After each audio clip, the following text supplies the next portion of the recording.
Alright guys, welcome back to F1 News. It's the Brazilian Grand Prix race weekend and Lewis Hamilton will try and make it back-to-back victories at this circuit for Mercedes. The recent floor upgrades they brought have delivered the expected results to such an extent that Andrew Shovlin of Mercedes says they correlate extremely well with what the wind tunnel and simulator were telling them. This is a good sign for the rest of the season and also taking Mercedes to potentially try and challenge Red Bull going into 2024. Very much intrigued to your thoughts in the comments below. Hit the like button if you enjoy. Subscribe if you're new as always. I would greatly appreciate it. This is Fernando Alonso's statement on the recent rumours. Now, loads of rumours today. Firstly, they began on the Abu Dhabi Grand Prix, supposedly due to the events in, Israel, Palestine at the moment. Apparently, they were going to cancel it. Now, I thought, come on, right? I mean, there were literally missiles going off miles from the track in Saudi Arabia. That race wasn't cancelled. So I kind of doubt that Abu Dhabi is going to be at risk. But Formula Uno did come out today and say that due to the events in the area, they were considering the cancellation of the Grand Prix. Now, Formula One have since responded and said, no, there's nothing like that going on. That's not the case. No decision needs to be made, apparently, as sources have potentially claimed. The race is not in doubt. I think, to be fair, they said a similar thing before the Imola Grand Prix that was eventually cancelled, but I think in this case I find it somewhat unlikely. Would be interesting if it was to be the case. I don't know if anyone would massively miss the Abu Dhabi Grand Prix, to be honest. I mean, this season was already shortened because no China, no Imola, of course, last year Russian Grand Prix cancellation, that type of stuff. It has happened before, it may well happen again, but in this circumstance, given what we saw in Jeddah last year, I kind of doubt it's going to be the case. But it would make things kind of interesting, like who would want this to happen of the drivers? I think Sergio Perez would be one to try and hold on to his lead against Lewis Hamilton in the drivers. Ferrari wouldn't be happy because they're trying to chase down Mercedes. That would give them one less opportunity. Verstappen, I'm sure, wants to add another win to the tally, which he will almost certainly do in Abu Dhabi based on what we saw there last year. Now, what were the rumours then? So I heard from Braga the other day when he came out and said, I've heard this rumour, what's going on, don't like the sound of it. And now he said yesterday, I got to Interlagos, those rumours are nothing to do with a driver retiring or changing teams, saying that it's not to do with Alonso. There were some theories as to what it might be, apparently, DAZN. But the thing is, right, I think that DAZN has maybe presented on Spain for some time this year, so I don't know whether they would be considering firing presenters, commentators, etc. That's one of the potential rumours as to what Albert could have been talking about if it wasn't anything to do with Alonso. But regardless, the rumours around Alonso did surface. Many people have talked about it over the last few days. It never really made much sense to me because, I don't think Red Bull would go for it as much as it would be exciting if this was the case. But Alonso actually commented on that directly today and said, these are just rumours, normal paddock rumours from people that just try and make fun of it and gain some followers. And the second part I thought was fascinating. I will make sure that there are consequences. What does he mean? Who are these consequences against? Why not consequences against his, members of his own team that have messed up his car this year? I don't really know who he's getting revenge on. Does this mean that he's going to take out Max into turn 1 on Sunday? Or, does it mean that he's going to have a fist fight with Helmut Marko? I don't really know. But, what consequences and to whom is my question, I guess, to Fernando on this one. What consequences could he even do on, journalists that have maybe stretched something slightly too far? Intrigued to your thoughts on that in the comment section below. And Helmut Marko, look, you cannot keep this guy down, can you? He actually commented on the rumours and said, as for the rumours about Alonso, I can well imagine that Alonso spread them himself because his results with Aston Martin have been very disappointing recently after the brilliant start to the season. It wouldn't be the first time that he has used his home media to create a mood. What do you guys think about this? Now, would I put it past Alonso to play this kind of political trickery? No, I think it's very much within Alonso's possibility. Does that really make that much sense, though, in the first place?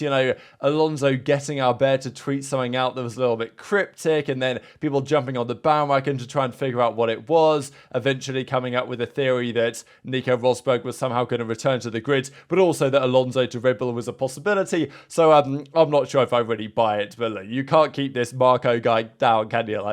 Any chance to comment and stir some drama, he will be right there taking the chance. Now, he did play down again any potential discussion that Perez isn't going to be there anymore. I still struggle to believe this. But Helmut Marko said, I've emphasized several times, Perez will also drive with us next year, regardless of the results. He has a contract. We will stick to it. At least they are presently sticking to it until maybe they might change their mind. Speaking briefly of Aston Martin, it was also confirmed that Felipe Drugovich will be doing the FP1 test at Abu Dhabi, and also he will remain as their reserve driver next year. Loads of rumours though about the potential sale of Aston Martin to the Saudis. We'll see, and if that does happen, I can't imagine Lance Stroll will survive for long, so last year's F2 champion Drugovich might be in with a chance at that point. Of course, Brazilian driver as well, and here we are in Brazil this weekend. So as we like to see, some good old rear wing configurations for the weekend. Pretty high downforce as you would expect here at Interlagos, as look, the last couple of years Mercedes have generally done better at the higher downforce tracks, and once again they will run medium to high, if not high downforce, this time around at Interlagos.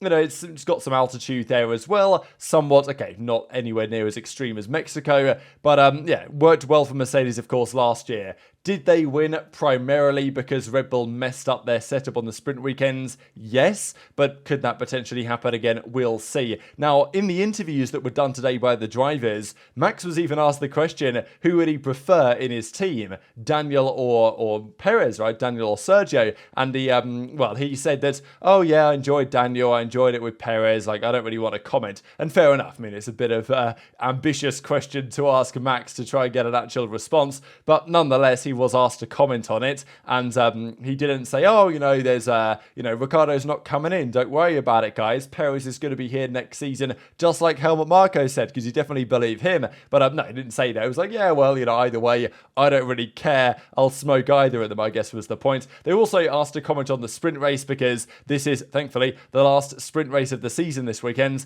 And to be fair, if there is a circuit to do a sprint race, Interlagos isn't necessarily bad. But, I don't really mind. Like, the racing at Interlagos is always good. I mean, okay, maybe we have a stinker this year, but 99% of the time, you always have great races at Interlagos. But doing more racing on a weekend doesn't necessarily make that racing good. I mean, look, if the sprint race happens on Saturday and we see that the Red Bull is 0.3 a lap, 0.5 a lap faster than anybody else, good luck anything else happening on the Sunday. And Verstappen, I mean, great little sarcastic comment here on sprint weekends. Yep, it's been absolutely fantastic. Just so much fun. Even Lewis Hamilton went on to say that potentially some sort of reverse order grid could be interesting. As he says, the best sprint race I ever had was when he started last in Brazil back in 2021. But of course, when he started last then, there were other weaker cars in front. Imagine you're Verstappen and you've got Perez in front of you, then you've got the two Mercedes, then you've got the two Ferraris. Making overtakes is far trickier. So, and honestly, if that was the case, people, as Hamilton says, would try and qualify last. But of course, if the sprint race itself was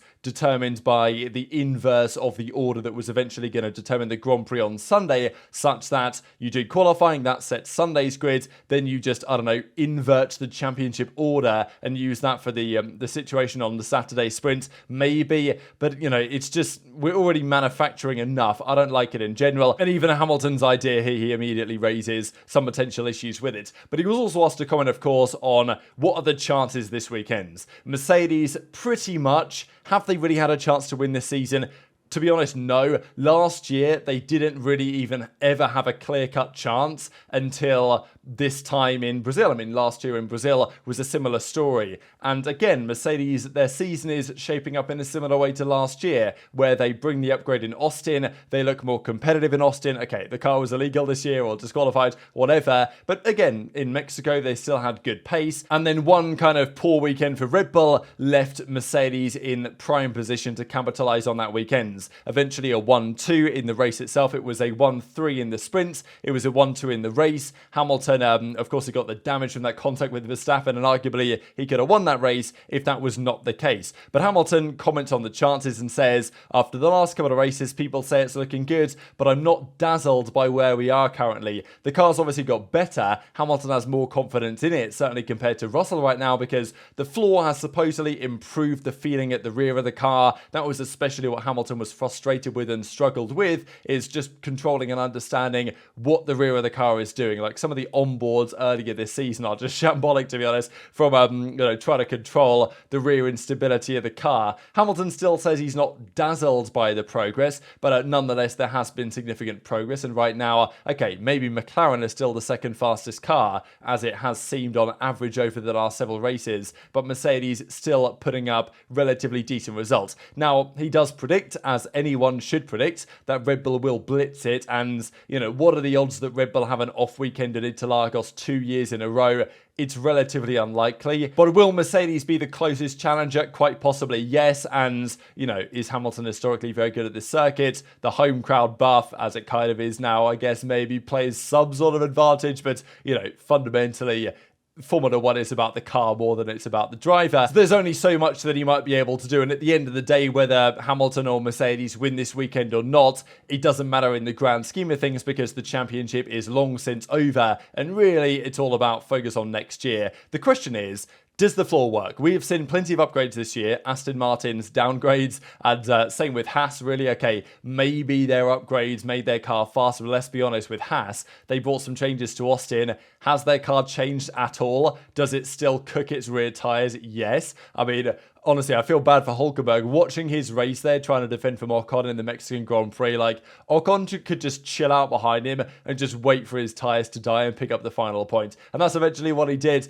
And yeah, it was just, feels bad, man. And of course, Magnussen's car broke and sent him into the wall. So yeah, not looking good for Haas, but some teams bring upgrades that actually work. McLaren are one good example, and Mercedes generally are another good example. The question was, the last 2 years, they've been struggling with correlation. Even earlier this season, they said that some things they do don't really match up in real life to what it does in the wind tunnel, and the theory was that ever since they've got rid of the zero pods, things have started to get more back on track. They brought the upgrade, they thought it would give them a tenth, but it's maybe also given Hamilton especially a couple of tenths worth of confidence in the performance of the car. But if it doesn't do what it's meant to do on paper, that's a serious issue. But Andrew Shovlin says all the data is correlating really well, so not just well, but very well indeed with what the wind tunnel says, which is crucial for next year, and so very encouraging signs. Quite strong words, really, because Mercedes, I think their philosophy on their communication with the public has been somewhat mixed over the last couple of years. Sometimes they're super gung-ho and they're like, oh yeah,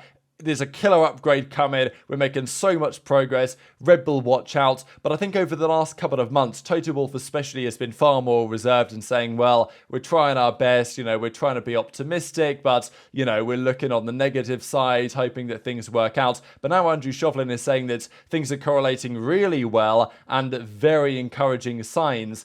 They clearly needed this floor, which is geared towards next year's philosophy as well, to deliver what they expected it to. It's done exactly that, if not even more so. So that's certainly a good sign for Mercedes' potential going into next year especially, but, Christian Horner has been pretty adamant that they gave up on the RB19 Red Bull a long time ago, and their focus has been switched to the RB20 for a very long time, and there's loads of rumours that Red Bull have, even found way more ground on their new car. So the reality is, it's going to be such a hard job to catch up with them, but Mercedes on latest evidence are probably going to give it the best go. And of course, as I've said before, you look at the amount of world championships won in the last 15 years, they've basically all gone to Mercedes and Red Bull, at least since the 2010 season. And Hamilton himself has made this point as well. He's like, well, they stopped developing a long time ago. They've clearly switched their plans over early, but, maybe it doesn't massively matter if Mercedes, who already have extra testing time just because of their position in the championship, they've brought something this year to the W14, which is also going to be very similar to next year's W15 concept anyway. So seems to make a lot of sense. Whether the new floor is going to deliver monstrous performance in Interlagos, that remains to be seen. But yeah, if there's going to be one different race winner from now to the end of the year, this is probably the race that it might happen, because Abu Dhabi, even if that race does go ahead, is, a Red Bull home ground. They dominated there last year.